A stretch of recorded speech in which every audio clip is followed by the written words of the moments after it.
Good morning, ladies and gents. How you doing? Sam here, United People's TV. What day is it? Thursday, the 30th of May. Boy, it's been a busy week. It's been one of the most enjoyable weeks I've had of the season, funnily enough. Mainly because it's over. B, because we won the FA Cup. But this morning, I'm going to run through and we're going to have a conversation. It feels like this week we've had some, I'll be honest, some top-class conversations here between me, yourself, and the news that we're reacting to. We spoke about, geez, I can't remember what we've spoken about this week now. We spoke about whether Ten Hag should be given a new contract, back or sack, and then we had a conversation yesterday. And later than usual, Sam, you're a minute late. Sack him. And today we're going to be speaking about Jim Ratcliffe and transfer budgets and INEOS's plans for using the Telegraph's title, Jim Ratcliffe demands end to reckless Manchester United spending. So what does that mean? Right? What does that mean for the summer transfer budget? I'm going to have a conversation with you this morning. And let's be honest, that headline really should come as no surprise to any United fan. All you've got to do is look at the numbers. But look, I'm going to run through that. We're going to speak about, man, there is a ton of stuff. It's going to be a busy show. It's going to be, hopefully, an enjoyable show. And you're going to fire in your questions and your comments, and I'm going to answer as many as I can. And I've got to close the window again. I really need to get a fan in here because this window's too loud.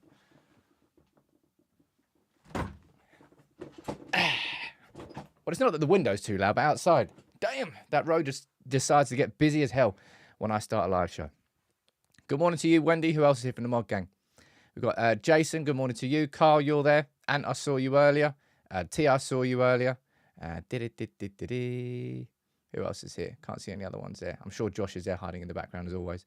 Good morning to you, Steve and Brian, DJ Dino, Kevin Tam, Stephanie. Good morning to you. Alan, Paul Pritchard, Skinny G, Craig, Nathan, and Bully. And Mohammed. How you doing, man? Who's on Facebook? Good morning to you, Fran Rowan. We've got Mal Dooley. Again, we've got Divine Drills watching from Nigeria. Siraj, good morning to you. Carl Oliver, good morning to you. Plenty of you tuning in. And I hope you enjoy the show. Let's get to it. I like to, you know what I like to do at the start of shows, kind of react to news around Manchester United. Not news around football rather than just Manchester United. This is quite an interesting one. Red Bull agreeing to purchase a minority stake in Leeds. Does that mean they're going to become Red Bull Leeds at some point? Who have they got? They got I think there's more clubs inside the Red Bull group than you realise. You got Salzburg and you've got Leipzig. There's also New York Red Bulls, and I think there's one in Mexico. I think there's like 5 or 6 or 7 under that umbrella. I don't know whether it's just going to end as a shirt sponsorship, but I thought that was quite interesting. Be a shame if Leeds never came up again. Red Bull Leeds. Only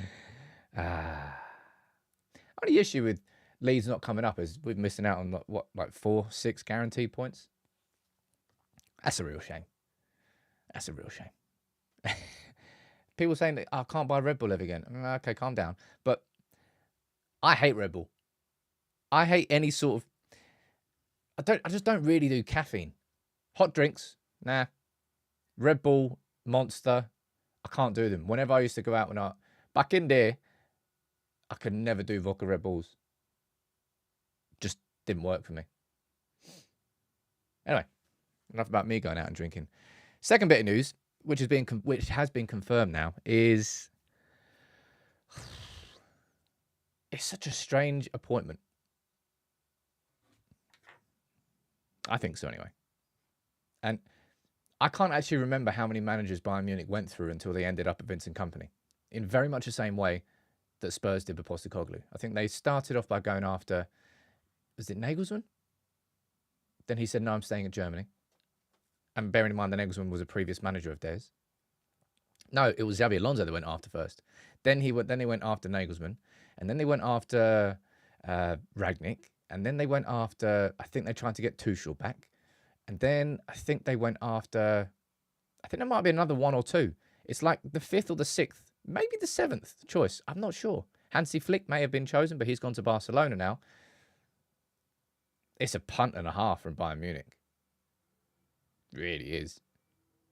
But if they believe, it's not that they truly believe that he's going to refine that sort of form with Burnley and bring it to the Bundesliga. It's, truth be told, they didn't really have anybody else. De Zerbi was a rumour. It's kind of crazy what's gone on at Bayern Munich. Still one of the top 5 biggest clubs in the world. But for Bayern Munich to be panicking around looking for a manager like that, it really kind of goes to show you what's going on behind the scenes at Bayern Munich. And how, I think it was Oliver Kahn who left. I think it was Oliver Kahn. I can't remember exactly what it is, but there's been structural changes to the board of Bayern Munich and who's involved. And I think Oliver Kahn might have left. Either way, Bayern Munich are definitely not getting it right. And you're saying company getting that job is almost as bad as Lampard getting a job. It is. I've always found it so strange how over the last year, call it last year or so, how many jobs Lampard's been linked to and Solskjaer's name never even comes up. Whereas Solskjaer's record is significantly better than Frank Lampard's. Anthony's saying it shows there's no decent managers available at the moment. Well, it's been an absolute merry-go-round, isn't it? Thomas Tuchel was sitting there going, please somebody remember me. I'm unemployed. Somebody remember me. Man United, give me a job. Tuchel was just sitting there. I don't feel sorry for him. He's completely fine. He's rich. He's minted. He's got no problems in life. Well, not financially anyway. But he just wants a job. Chelsea have decided again. The Chelsea one is it feels like it's a really data-driven appointment by Chelsea. They've looked into the numbers. They've looked into the style, and they've look. Maresca, what did he have? He was Pep's assistant at City, and then he went across to. I think he managed in Italy for like 20, 30 games, got sacked, and then he's gone to Leicester, ended up winning the league, nearly threw it away, won the league, and now Chelsea have appointed him. And it might work. It might work. But they've got rid of Poch, and they've gone all in. Was it Palmer? There you go. Thank you very much. They've gone all in on Enzo Maresca. So Liverpool are going to have a new manager next season. Chelsea are going to have a new manager next season. And Guardiola, potentially, if reports are correct, is going to be in his last season as manager. Like, now is the time for United to get it right. And before we move into that, I want to start a poll for today that we'll leave throughout the show. Who is your player of the month for May? 3 options: Diogo Dalot, Bruno Fernandes, and Kobbie Mainoo. Who is your player of the month? Who is your POTM? You've got Bruno, you've got Dalot, and you've got Mainoo. Right, there are your 3 options. For me, personally, it's quite an easy choice. And it's Bruno Fernandes. I know you might say that's quite a hard choice. But the month that Bruno had, when he was, I think he had that, his arm was, when did he damage his arm? I can't remember when he damaged his arm. Anyway, he played through that. He played on through that. He grafted. He had stellar performance after stellar performance, and then was inspired in the final. And that Players Tribune article came out. And I know that that's not really something to do with who a player of the month is, but I really think Bruno stepped up. I really think that May was Bruno's month.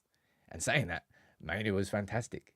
Dalot, I think Dalot just kind of continued what he kind of has been doing all season. I think that's probably what I would say about Dalot's May. Mainoo, definitely stepped up. D, you saying no Amrabat as an option? Hey, look, Amrabat certainly had his best month in a Manchester United shirt, but I think compared to these, I don't know. Anyway, I'm going to leave it down there for the poll. It's my opinion. My opinion is Bruno. Not everyone's going to agree because you've actually got a decent month where there's actually decent options to choose from. That's what I think. Henrik, thank you very much for gifting a membership down there. Who's your friend? You and Andrew Karaoke and our best buds. Joined at the hip.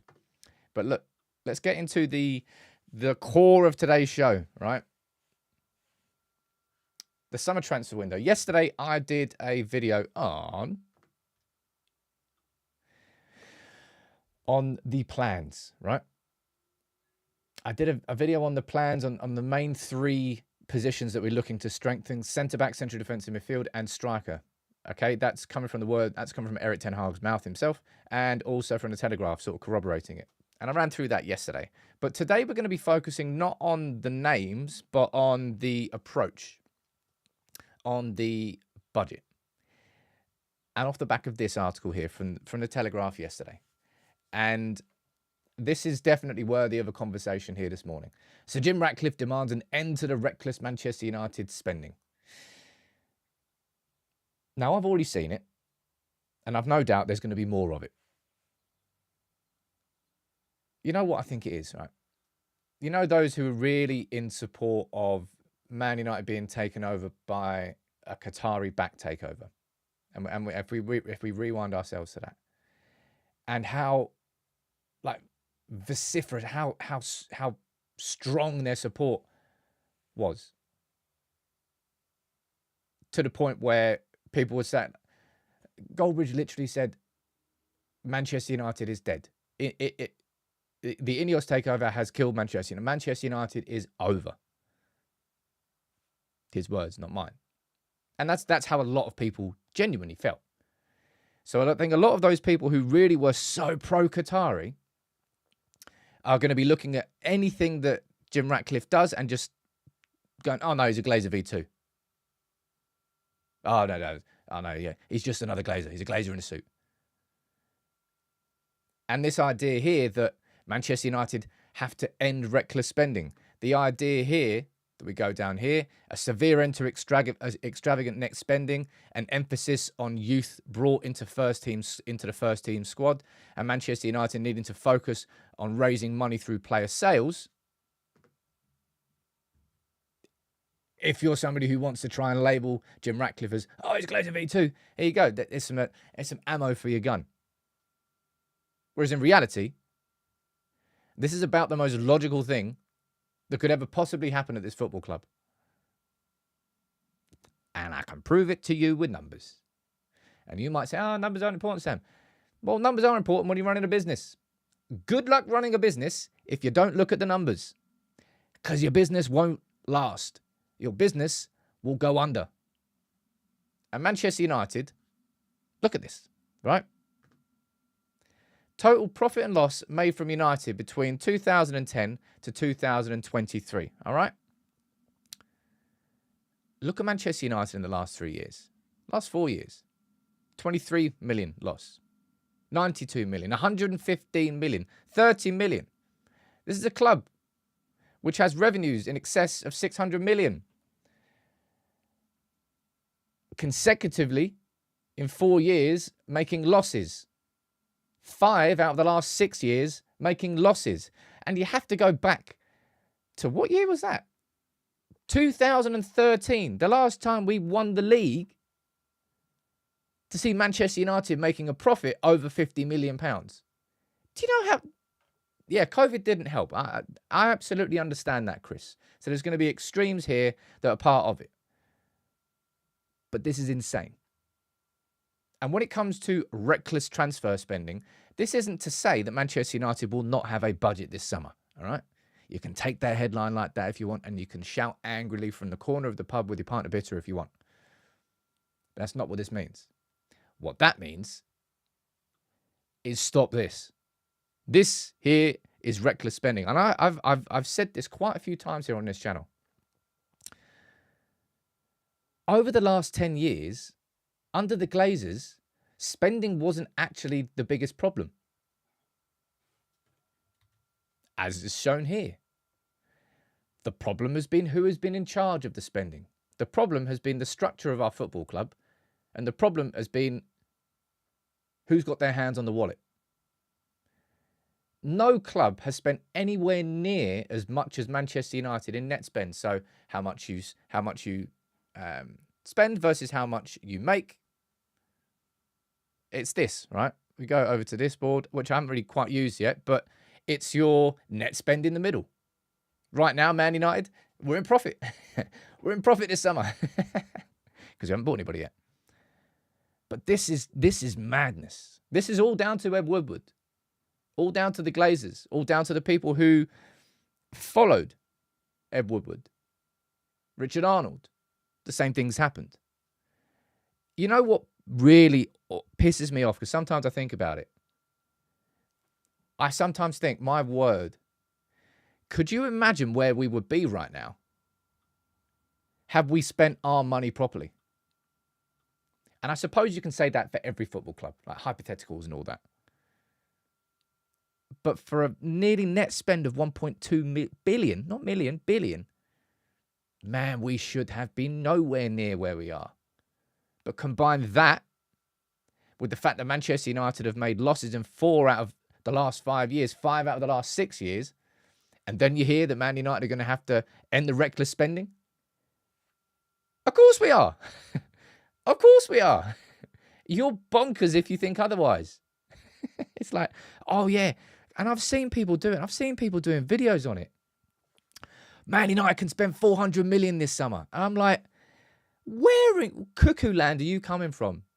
They're probably looking in and going, well, the amortization here. Yeah, good. All right, let's go and base our transfer model off Chelsea. That's a really solid idea. That's a 10 out of 10 idea. Just Chelsea are doing it. Oh, we can do it. Of course this is going to happen.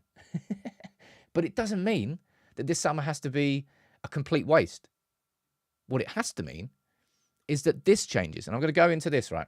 And what we're going to do here is run through the net spends, right? That's someone sent a super chat there. Let me quickly read this out and then we'll move back. We'll move on to this. Who's that from? That's from Andre. Andre, thank you very much, dude. You're saying, oh, you watched for the last couple of months. I don't usually make the live shows, but YouTube is my go-to. Just want to say thanks for all you do. It's great to have someone who puts the effort in and doesn't just run clickbait. Keep doing you. Thank you very much, dude. And thank you very much for everyone. I'll tell you what, ladies and gents, I'll say it now. There won't be a live show tomorrow because I am going away for a couple of days because I need to get away from it. I'm constantly 24/7 thinking about work right now. So I'm gonna go chill for a couple of days. No doubt Eric Ten Hag announcement's going to be made about him. So probably might end up doing a video anyway. But this will be the last live show of this week. There'll still be a lunchtime video going out today, tomorrow, and on Saturday. Just no live shows until Monday. I know. Sack me. Sack me. Earthaland saying, honestly, isn't part of you regretting that the Sheikh did not manage to take over the club? Earthland, I can say with 100% of my chest, no.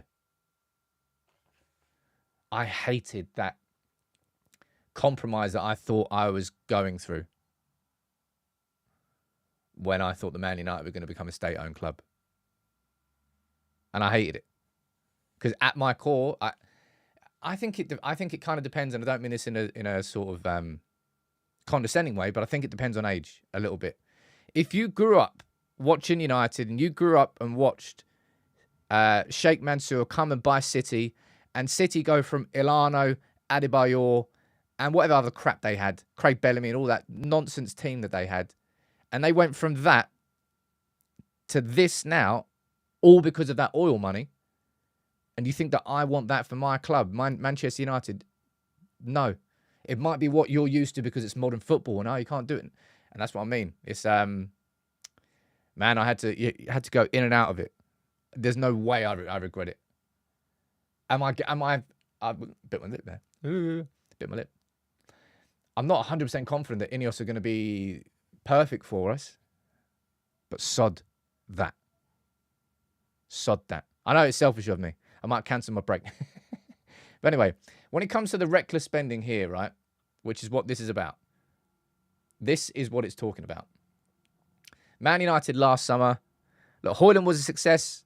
Mason Mount, well, no, not really. Not for 64 mil. I think he'll probably be a good squad player next year, but you shouldn't be spending 64 mil on a squad player. You should be spending 64 mil on a first-team player. And I don't think Mason Mount's ever going to be that. Andre Onana, I think, has actually had a better season than most people would probably give him credit for. And I think he'll come good. But it's these numbers here. 200 million spent, 58 million made on sales. 240 million spent, 23 million on sales. Man, we didn't sell any peanut. 10 million was the most we got for Ghana. Season before that, 140 million spent, 30 million on sales. 80, look, man, we had, what was that, Mourinho, that one? No, that was Solskjaer. Damn, is that all we got that summer? Jeez. 83. You get the point here, right? I think I've done this before, but you have to go back to, what year is it? My God, I forgot how far back it was. You have to go back to 2015. For the last time that Manchester United, in a summer, made more than 100 million euros. Not even pounds, but more than 100 million euros. That's not even pounds. 8 years ago. That's the last time that we made enough money from sales. And that's why Jim Ratcliffe there, you focus on 3 things. End the extravagant spending, bring through the youth. Now we've got a left back situation on our hands this summer. And previously I was thinking about, well, I think Man United should probably sign a young left back, but then I'm thinking, I think we should probably bring Harry Amas through, and then if we're going to bring a left back in, we should probably go someone more established. But if you're going to do that, you can't have. That's what I mean. Sales have to happen. You can't possibly going into next season. You could if you wanted to, but it sounds a bit weird. You can't have Luke Shaw, Tyrell Maresca, Harry Amas, and another left back, probably in the more experienced area. 4 left backs for one spot feels odd. That's why I put Tyrell Maresca on. Probably, you could be seeing him getting sold this summer. Because I think if Eric Ten Hag's going to choose one, he would probably back Luke Shaw. Luke Shaw, of course, can operate as an auxiliary centre-back, so technically there's more to his game. But I don't really think just a personal opinion, I don't think next summer you go in with Luke Shaw, Maresca, Harry Amas, and another left-back, which might mean you see Harry Amas get loaned out, which might mean you see United not actually sign a left-back. But when it comes to, as I said, we go back to this one more time, right? And we see this. And I said this yesterday, and I'll say this again. This concept of ending reckless spending, right? It's to do with the profit and loss, first and foremost. But INEOS have been cutting costs pretty much everywhere so far, right? They've cancelled the credit cards, cancelled private cars, cancelled the FA Cup shindig that would have cost millions. Will they have that same approach to the transfer market? The suggestion is yes. But it doesn't mean that we aren't going to spend. It means that net spend, that's going to be the one that comes closer to zero. This is the summer for selling. And I've said that before, right? But more than ever, sales are what's going to drive Manchester United's summer and whether it's a success or not. I think there will be 3 major signings. I personally don't think that actually changes according to who else we sell, but that we need so much more in this squad. For us to be able to do it, we're going to have to sell properly. Apney saying, I'm all in for cutting the lavish expenses, but they should better use money in the right places. What you mean, like basically rebuilding Carrington or planning for the summer ahead? Investments are happening in Manchester United in the right places. I'm going to go down and read some of your comments here, and then I'll move on to this talking point. We're going to speak about centre-backs next. We're going to speak about Branthwaite, we're going to speak about Todibo, and just a little bit of transfer news.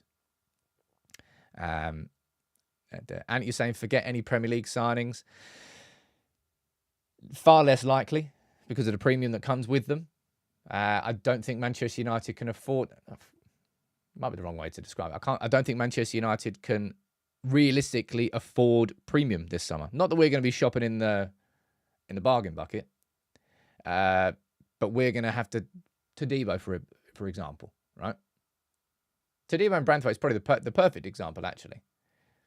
So you've got Branthwaite, who Manchester United are linked to, of course, and then you've got Jean-Claire Todibo, who Manchester United are linked to, of course.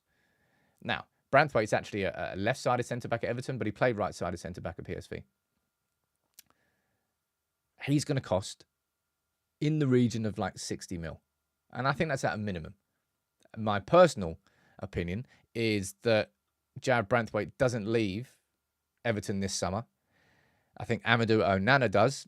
I think Man United could be in for him, but Ant may well be right. It may well be that Onana's overpriced for us and that we look elsewhere. And there will be alternatives. And scouting and data has never been the problem at Manchester United, apart from South American markets. I don't think we're good enough scouting in that area, and I think we need more. So I hope that changes. But data has not really been the issue. It's been using that data. There will be alternatives to Amadou Onana elsewhere in Europe that might cost half the price. And if you scout them properly and you profile them properly, after a few months of development, they could really grow. Whereas Onana obviously is Premier League proven, gives you a little bit more guarantees. Now, Branthwaite and Todibo, I think it's Sky Sports.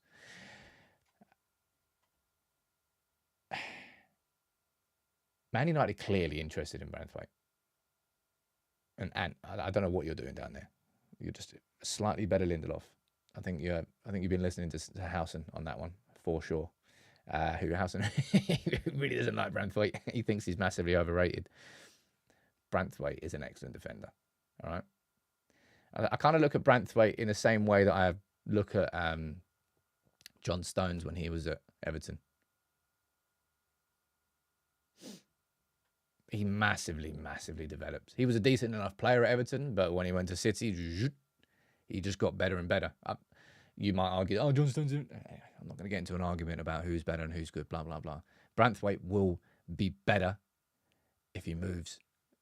Takes that step up and he moves up. And he's, 22? He's going to become a significantly better player. And Jean-Claire Todibo, I think, will too. And this is what I mean about premium. There's a premium that comes with something which on paper might carry in inherently less risk.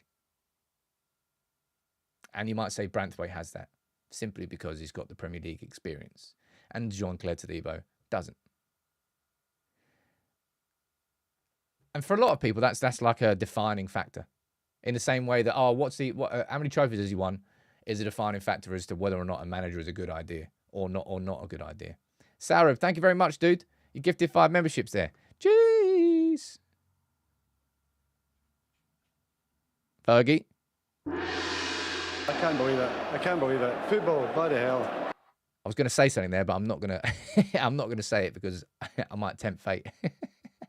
Cliff, dude, you sent a super chat there, dude, but you didn't write anything in. So try and just leave another normal comment, and I'll read it out for you. Ashik, you're saying, do you think INEOS delaying the manager tells you they are looking for a replacement? Well, delaying the manager decision. Now, probably the last 6-7 weeks, I've always felt INEOS have already made their mind up about Erik ten Hag. But I really might have been wrong on that one. And they may well be taking into account what happened in the FA Cup final, because that was a game where we were 7-1 going into that game. And United didn't just beat City. We outplayed City. We outperformed City. We outclassed City. And Ten Hag completely got the better of Guardiola with a system that he did not expect him to play. So tactically, in the biggest game of the season, Ten Hag showed he could do it, and the players showed that they could listen to him.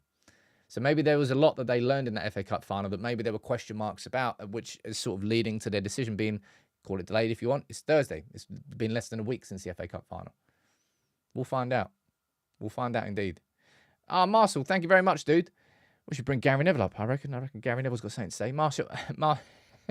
Marcel gifting 10 memberships. What do you reckon, Gary? Oh, shit!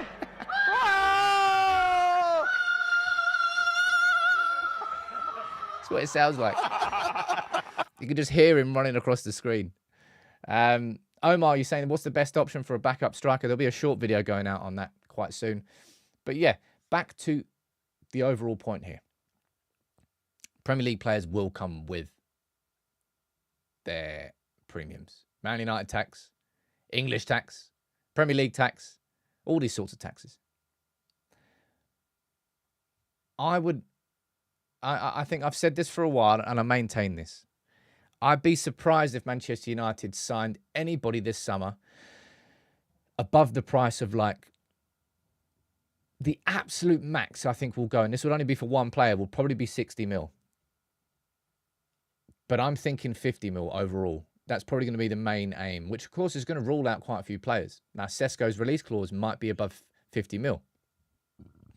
You've got, Branthwaite. It's likely that Branthwaite's going to be above 50 mil, and I think that's probably going to stop United from signing him.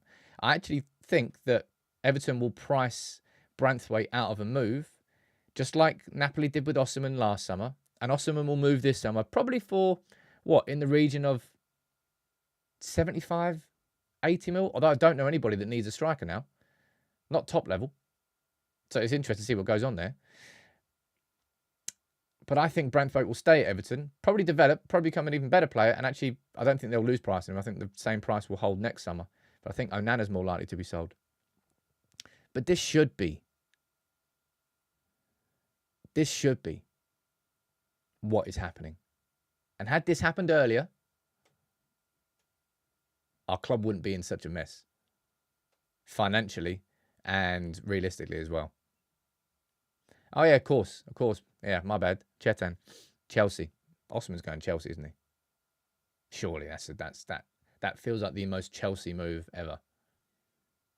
Yeah, I got that wrong. And obviously Arsenal too. They might go for Gyökeres. I don't know whether I think they can probably afford him. That would be a good signing for them. Did it? What are you saying down here in the comments? Yeah, Everton. Well, the end of year, the annual reports, the closing date, not the annual reports. What's it called? The quarters, like the end of the fourth quarter for Premier League clubs is June the 30th. So in terms of the accounts for one year versus the other, Everton need to get sales in before June the 30th so they can put that money against current rules, which they're breaking. But yeah, I reckon, just personal instinct, I think Jean-Claire Todibo will stay this summer, and I think he'll be sold next summer for big money too. Somebody who could be sold this summer, and we've spoken about him a couple of times on here. Youssef Fofana, obviously in the France squad for the Euros. We were linked with him. Was it last summer or was it the summer before? We've definitely been linked with him before. And while I don't think that his profile can be completely matched to Onana's, I think you could get some similarities there. There's certain aspects that there we go, okay, well, they can both do the same sort of thing. And Fofana, you're probably looking in the region of 20 to 30 mil. In isolation, do I think that'll be enough for Manchester United in central midfield? If Casemiro leaves, if Eriksen leaves, even if Amrabat stays, I think we'd need more than Fofana in midfield. Fofana, he's not just an 8. He's got a bit more to his game, right? He's not just a number 8. So it'll be interesting to see what actually develops on that one. I'll be honest. BBC saying that Greenwood's not on Dortmund's summer target list. I think Dortmund are prioritising, is it Maatsen from Chelsea? I think it is. I think he's actually being prioritised above Sancho. And Dortmund notoriously do not spend huge amounts of money in the summer transfer windows. So if they're going to be prioritising Maatsen and then maybe Sancho after that, then are they really going to have the money for those two and Greenwood? No, apparently not. I don't think so. So I don't think Manchester United will struggle to sell Mason Greenwood this summer. I think there'll be plenty of suitors for him. Probably my instinct is that it's either Spain or Italy. He'll go to one of those two clubs. Not clubs. He'll go to one of those two countries. Right, let's have a quick look at the vote so far and see what you've put currently as your player of the month. You've gone for Bruno with 1,300 votes. Well, let me see if I can I pull this up? Let's see if I can do this. Live and direct. AJ Tracy.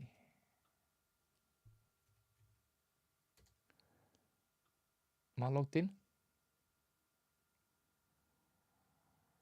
Right, I think I am.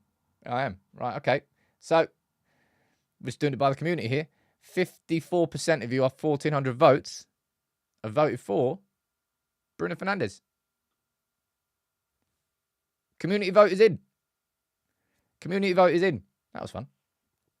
By the way, there's 1,400 of you that have voted on that poll. So I think there's like over 1,000 of you that have engaged with the poll but not liked the video. Can you just like the video? I don't know. I hate asking, but it makes such a difference. Right. Let's move on to the next talking point. What have we got here? This is a big one. This is going to be my lunchtime video today. Right. I think you all know. Well, maybe you don't. I have maintained since the start that Manchester United and INEOS improving and renovating Carrington is more important and a bigger priority than a new stadium or renovating Old Trafford.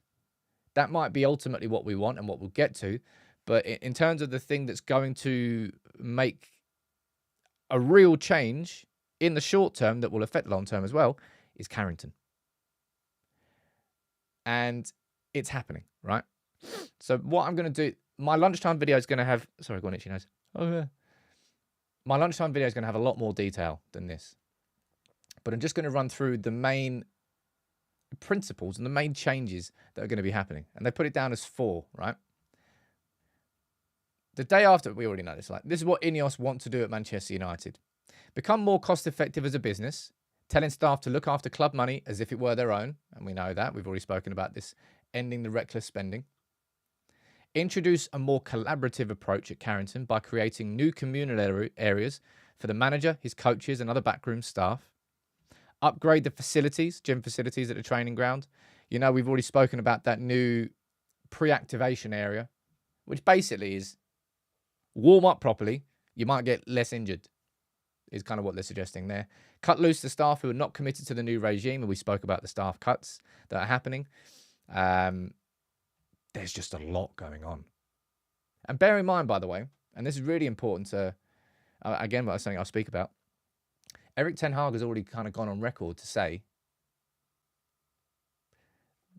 there's going to be a new training ground. It's going to be demolished. But in the short term, INEOS are investing to improve what we currently have. It's like they're renovating the current house before they build a new house. And I completely agree with all the comments. We need a new training ground. There's only so much you can polish a turd and all that. I'm not saying that Carrington is a turd, but a bit harsh. Was it 2010 it was built? I think it was thereabouts. When it was built, it was state of the art. It was brand new. It was industry leading. Therefore, if you wait 10, 14 years, it's not going to be industry leading. If you buy a computer that is brand new, it is state of the art, it's probably going to be outdated in like a year and a half, 2 years.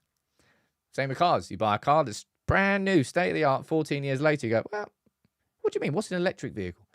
And then the car that you had is not state of the art anymore. That's Carrington. It still might work.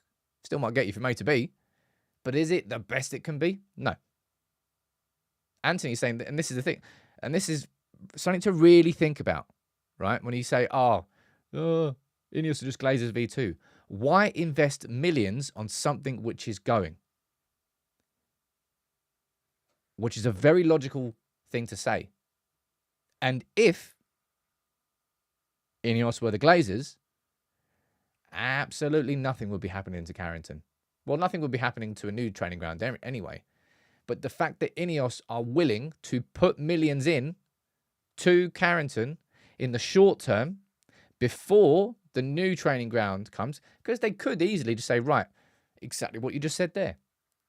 We want the best training facilities in the world, but there's no point us putting millions into Carrington when we're going to be building a new one. So you're going to have to wait probably 2 years or so, and then we'll have a new training ground. Whereas INEOS are improving and renovating as much as they possibly can in the short term so that next season there could be a little boost, even if it's 5%. It's still 5% you didn't have last season. And then, on top of that, they're building the new training ground. Call it marginal gains if you want. That's exactly what that is from a training ground facility perspective. Improve what you currently have and then build the new one, rather than just saying, we'll just deal with what we've got and then focus on a new one. Hi, Will, I was actually looking at this. You're saying a new training ground would take years to build. I think the Leicester one, in terms of construction, was around about 18 months. Maybe a little bit less. I don't know if that was affected by COVID at all. But a plan is likely going to be a 2-year thing. Even if it was announced tomorrow that they bought some land. Remember that Man United were looking at some golf courses. I think that's because the drainage on golf courses is so well maintained that the ground is very good. I think there's a big issue actually at Carrington. It's actually quite swampy around Carrington. Didn't they find a body outside Carrington as well? I swear they did. Anyway, my lunchtime video is going to be on that, and it's going to have a lot more detail in. They've got blueprints and drawings of what the old Carrington is, what the new Carrington is, exactly what's going to happen and where. And it's actually more than just about football. It's more than just about the players. It's about the overall working environment for Erik ten Hag, for the manager, for the coaches, and everything else in between. It's about making it more like... I don't know why I've got this comparison in my head. But if you anybody ever been to David Lloyd? Man, I love David Lloyd. It's my favourite thing. I always enjoy staying active, enjoy going to the gym. But I live too far away from David Lloyd now because it takes too long to get there, and then something happens with work, and I've got to zoom back. So I've had to join a much close, like pure gym close to me. The experience of going into David Lloyd is like you walk in, it's bougie, it's expensive as hell, way too expensive. But it's just a nicer environment than going into a pure gym where you're in, out, headphones on, don't speak to anyone, put it in the locker, leave. Don't know why I came up with that analogy in my head, but that's maybe that's what INEOS want. No, it's really a crap analogy. I'm going to stop this now. Although I do miss David Lloyd. Anyway, let's move on to the next thing. That's the worst. I'm actually sometimes quite good with analogies, but not that one. Anyway, let's pretend that never happened. I lost a subscriber for that. I'm not surprised. I would unsubscribe because that's so bad. But some photos came out. The England training camp has started. Luke Shaw is there, of course. Type yes or no in the comments.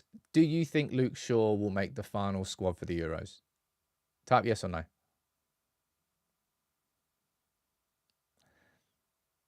I reckon that Gareth Southgate's going to take a risk on him. I don't think he's going to be fit enough, but I think he's going to go. Because, I mean, what other options do England have? It's an absolute ton of comments flying in. Yeah, I can see the overwhelming majority of you. I would say it's probably like 75-25, if not 80-20. On YouTube and Facebook, you're all saying yes. And I think he will, because England don't have really... It almost feels like Southgate's desperate. He also loves Luke Shaw, but I think he's desperate. I think it will probably be a case of, you know, when... Was it Harry Maguire at the Euros last time in England? When he went and he wasn't fit for the start of the tournament. I think he might have missed one or two of the group games and then came back in. It might have been the first game he missed. I think you're probably going to see a similar thing with Luke Shaw.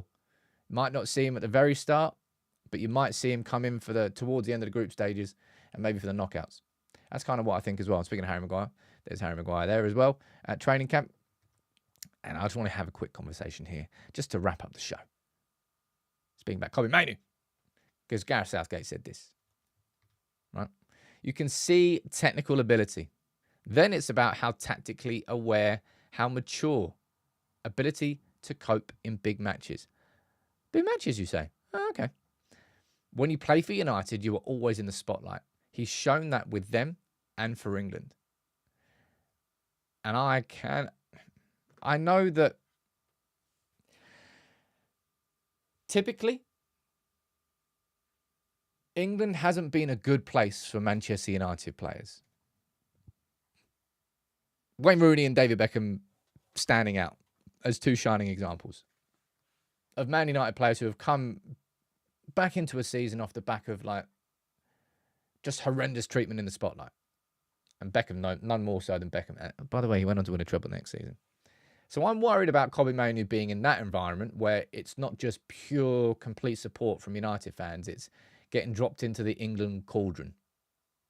And it doesn't matter how old you are, you will get burned by fans very quickly. But Kobbie just, every step up the ladder he's taken, he's like, yeah, I know, yeah. It's like he's completed it before he's done it. He takes everything in his stride. Now, of course, the pressures that will come for England are a different sort of pressure to Manchester United, but they're huge. They must be the biggest out of any international team in world football. They have to be, in terms of pressure, when it gets to that game, when it gets to that moment, it feels like it's the most. And it may have been Argentina with Messi, but now he's won the World Cup. It's done. What other international country do you think there's more pressure playing for than England? I'm curious. There might be some of you might disagree with me. And I'm probably more exposed to it because I'm an England fan. Maybe Brazil. Some people saying Italy down there. Well, Italy won the Euros recently. I know they didn't. Have they qualified for this one? Was it this one or that? People saying Spain down there. I'd probably say Brazil. because they haven't had a good run for a good while now. When was the last time Brazil won the World Cup? When was it?